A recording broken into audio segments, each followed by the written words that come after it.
like I said, it's not only international travelers, it's equally the domestic traveler who wants to learn about a place, know about a place. I think hotels are a great platform, a great showcase, a great show window to use that term, where you can actually reflect the culture of the place. So in Banaras, for example, we realized that there was this, we were looking at, there was this village which actually literally faced extinction. The weavers, because all the power looms had come into place, and this string of 4 or 5 villages outside Banaras, about 10, 15 years ago, they were actually going to be, they had no livelihood. So we adopted those villages, took them over, created, of course, funded the whole process of setting up the looms, etc. again. And today, all the saris, I know some of you will see the red saris, we call the red saris the Taj signature brand saris, which our staff, our colleagues wear, are all from those villages. So when I was in Jaipur in my previous assignment, I developed, we had this music festival, and music every evening which happened in the hotel, and I said, what can we get which is quintessentially local? And then we realized, we researched and we realized that one of the Gharanas of Qatar to Jaipur is the Jaipur Gharana. So we actually brought those dancers in, provided them uniforms, and there was always this problem of the collision of how they clothes the guests, if we take care of that, we keep that, we provide that. So we propagated the Gharana, established that, and we actually did a Rambal Palace at the Jaipur Gharana that we performed every evening. Black bangles, and I'm give you an example. Black making is a very specific thing they do typical of Rajasthan. Again, we brought them on the hotel, showcase them a platform. So we do a lot of that with local artists. And now we've actually taken it a step further and we partnered very fortunately with UNESCO. We've actually developed 10 heritage, if I may use the word tour, itineraries, which showcase India's heritage in that destination. So you're not just going to come and stay in a hotel, you're actually going to go and experience people in their environment. And we work with UNESCO. Absolutely, fantastic. Julie, this is for you, because when you talk about restoration and preservation and also promotion, there is no other larger world body than UNESCO for this.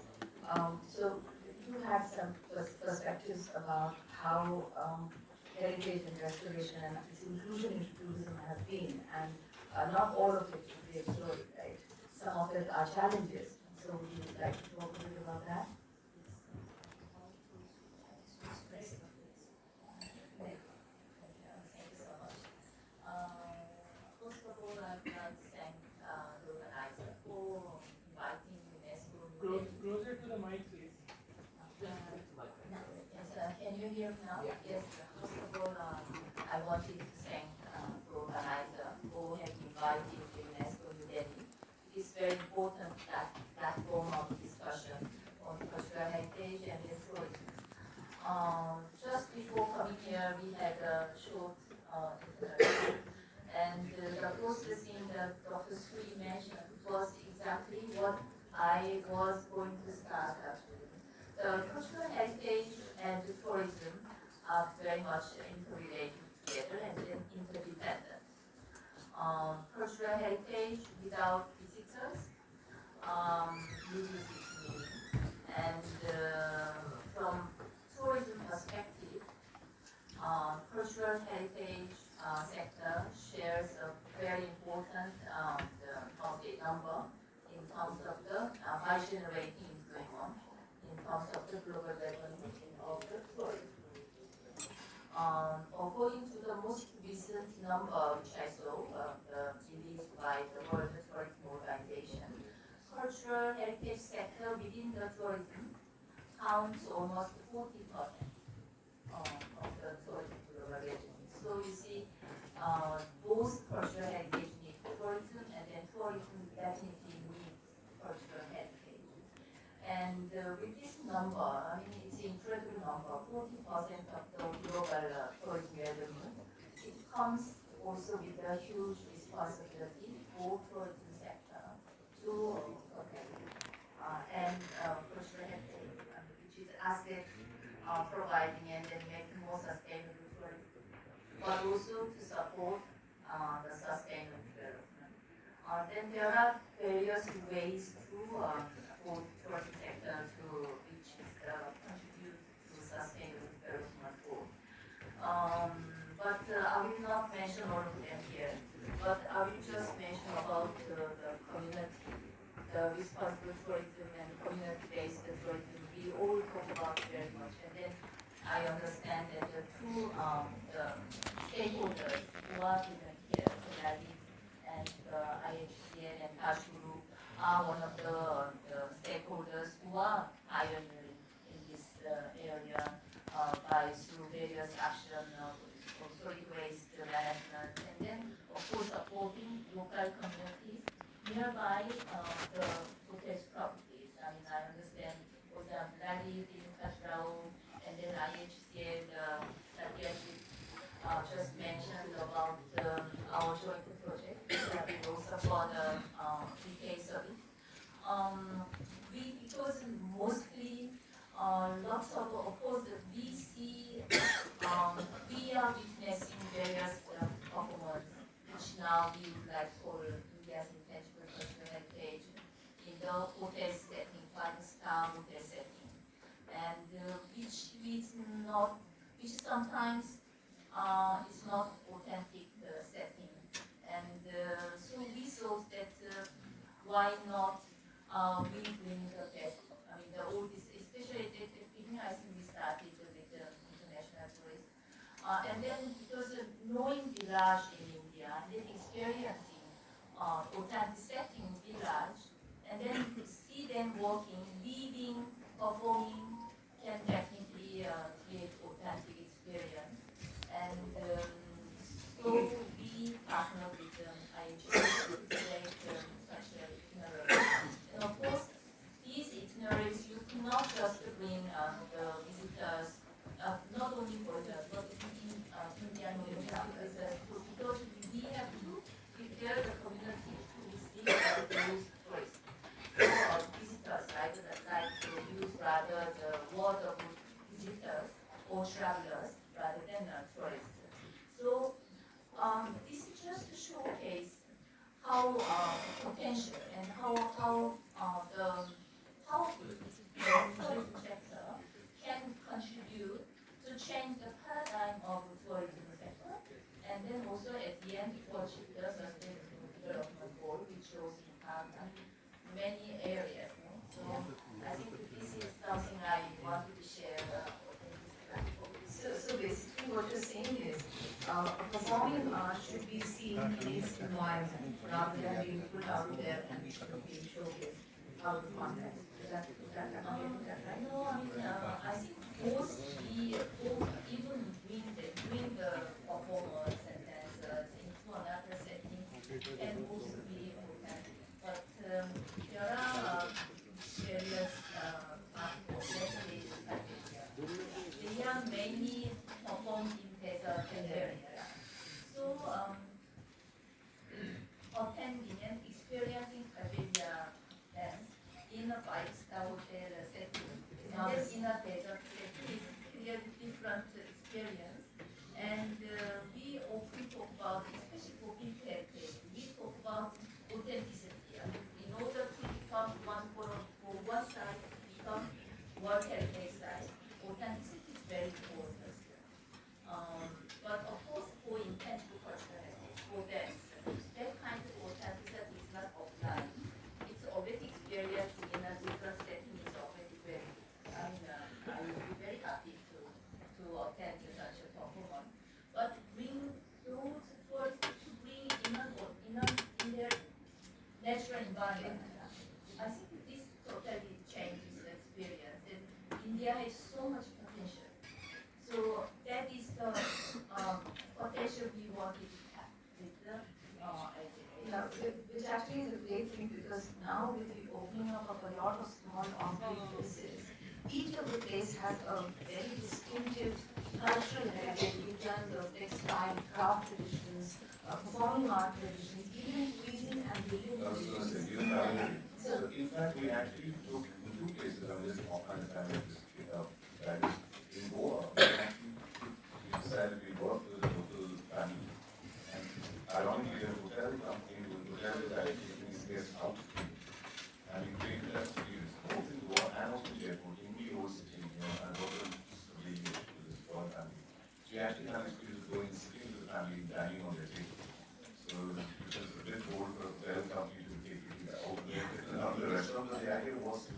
us Better to local create that community, identity.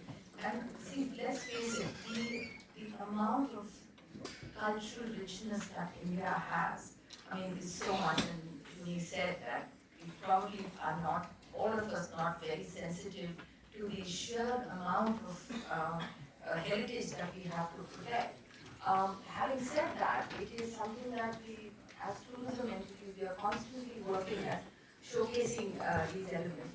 Um, and this is to you, Samantha, because you were talking about how, how it is so difficult to see some of the some of the heritage that is dying, some of the art forms that are dying.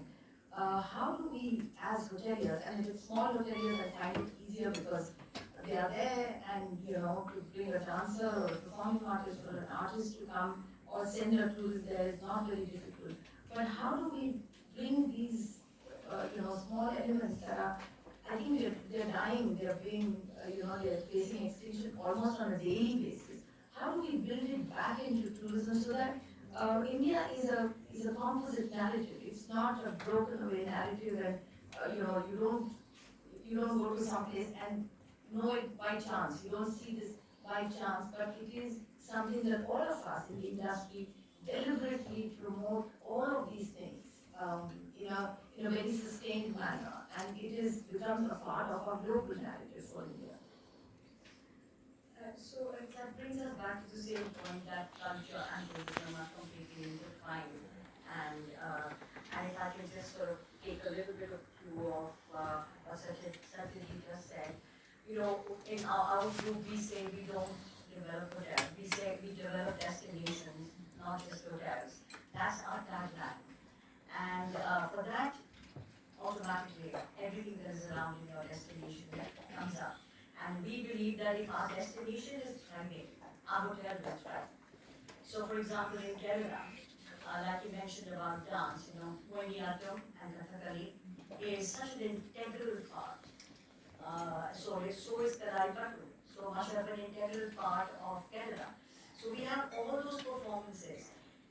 The most difficult element for a Kathakali dancer is the time he takes to get his makeup on. And we actually encourage our guests, because when he's getting ready, we encourage them, go have a look and see how difficult it is for this person who looks larger than life when he comes out with that can, but he's actually maybe so tiny. And it becomes an experience in itself. So we definitely include what we call a sadhya. I'm just speaking about Kerala for the moment, but we do exactly the same when we go to Kashmir as well, where it becomes a part of the meal for them to eat on their banana leaf.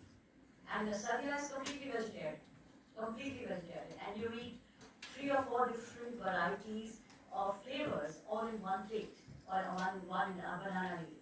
So these are all elements that have to be brought out, and they become a part of your experience. And like I said, that India is like 32 states or whatever, give or take, and every state is different.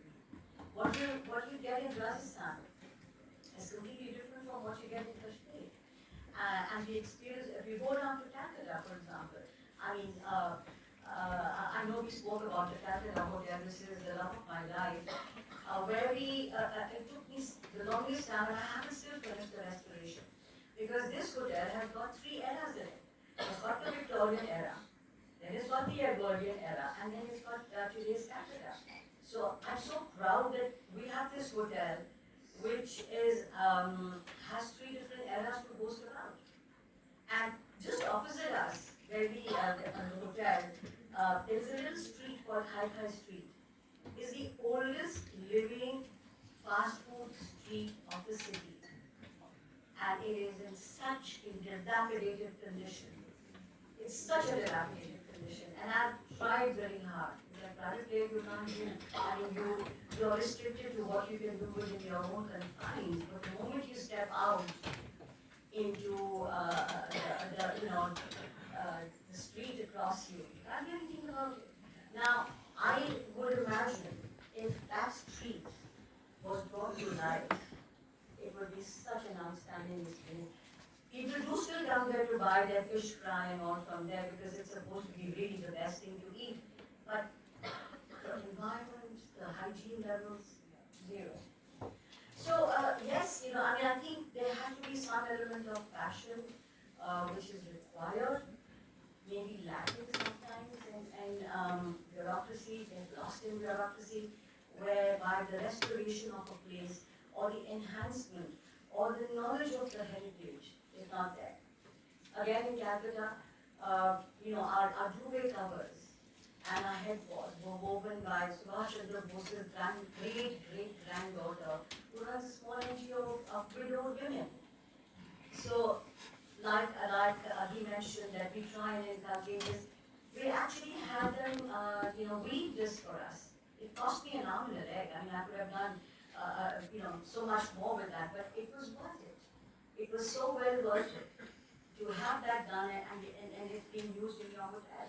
So the passion is required, but we're getting there. I have to say we are getting there. Because even the domestic traveler is beginning to understand this, and I think maybe COVID helped us on that, for sure.